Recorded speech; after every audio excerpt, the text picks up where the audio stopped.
स्वागत है आपका अपने चैनल घोस्ट वर्ल्ड में।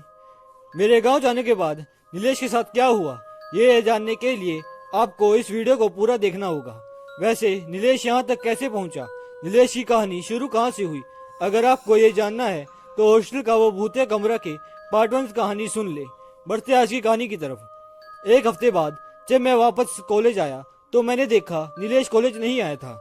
फिर मैंने सोचा नीलेश को कॉल करता हूँ। मैंने कॉल किया पर उसका मोबाइल स्विच ऑफ बता रहा था। मैंने नेट ऑन किया, सोचा कि उसको व्हाट्सएप पर मैसेज कर दूं। जैसे ही मैंने अपना नेट ऑन किया तो नीलेश के कई मैसेज आ गए। मेरे गांव में नेटवर्क नहीं रहते, इसलिए मैंने अपना मोबाइल चेक ही नहीं किया था। ये मैसेजेस नीलेश ने मुझे 4 दिन पहले किए थे और मैं आज देख रहा था। नीलेश ने उसमें लिखा था कि मैंने तुम्हारे पास कई बार कॉल किया पर तुम्हारा नंबर नेटवर्क से बाहर बता रहा है, इसलिए मैं व्हाट्सएप पर मैसेज कर रहा हूँ क्योंकि मुझे लग रहा है वो मुझे छोड़ेगा नहीं, मैं बच नहीं पाऊंगा। इसलिए मैंने अपनी सारी कहानी अपनी डायरी में लिख दी है और वो मैं अपने हॉस्टल के कमरे के सामने वाले बरगद के पेड़ के नीचे अपनी डायरी फेंक दिया हूँ। अगर मुझे कुछ हो जाता है तो मेरी डायरी से मेरी जिंदगी की असलियत लोगों के सामने तुम लाना। तुम मेरे भाई से भी बढ़कर हो।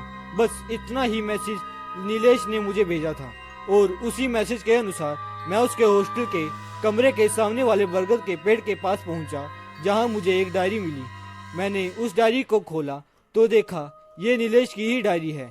मैंने देर न करते हुए डायरी उसी पेड़ के नीचे बैठकर पढ़ना शुरू कर दिया जहां तक नीलेश ने मुझे अपनी कहानी बताई थी।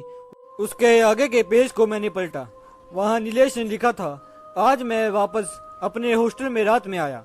मैंने अपने कमरे में पहुंचकर देखा मेरा रूममेट वहां नहीं है और सारे कपड़े और सामान बिखरे पड़े हैं। मुझे लगा कि मेरे बगल के रूम वालों की ये हरकत होगी। मैं बाहर गया, देखा मेरे फ्लोर पर सबके रूम में ताला लगा है। फिर मुझे लगा कि शायद ये मेरे रूममेट ने ही किया होगा।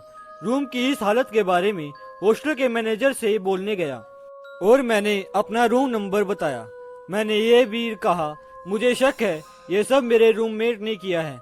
मैनेजर ने रजिस्टर निकाला और मेरे रूम नंबर की लिस्ट निकाली और उसने जो कहा उससे तो मेरे पैरों तले मानो धरती खिसक गई हो। उन्होंने कहा तुम्हारे रूम में सिर्फ तुम रहते हो, रजिस्टर में सिर्फ तुम्हारा नाम है, उस रूम में अभी कोई और नहीं रहता।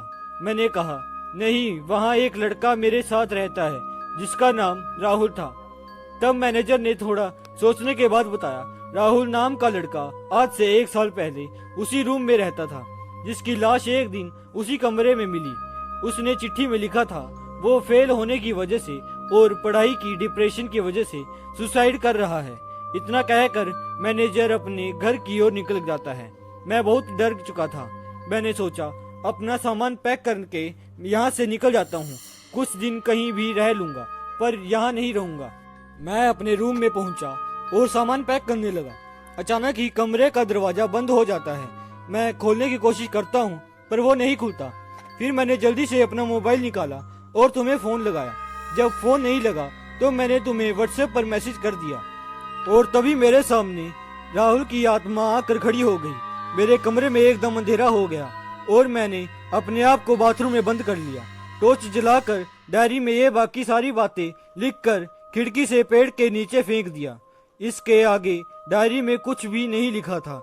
नीलेश के साथ क्या हुआ ये मुझे जानना था, इसलिए मैं नीलेश की डायरी पढ़ने के बाद तुरंत ही उसके हॉस्टल में उसके मैनेजर से मिलने गया और उनसे पूछा कि नीलेश कहाँ है।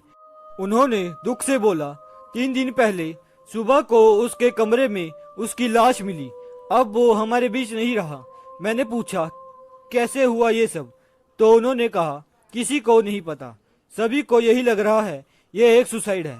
उन्होंने कहा अब उस कमरे में ताला लग गया है और आज भी उस हॉस्टल में वो कमरा बंद है। तो कैसी लगी आपको आज की ये कहानी? अगर अच्छी लगी हो तो वीडियो को लाइक करना मत भूलिएगा और चैनल को सब्सक्राइब कर दीजिए। मिलते हैं जल्दी किसी नई वीडियो के साथ, तब तक के लिए जय हिंद।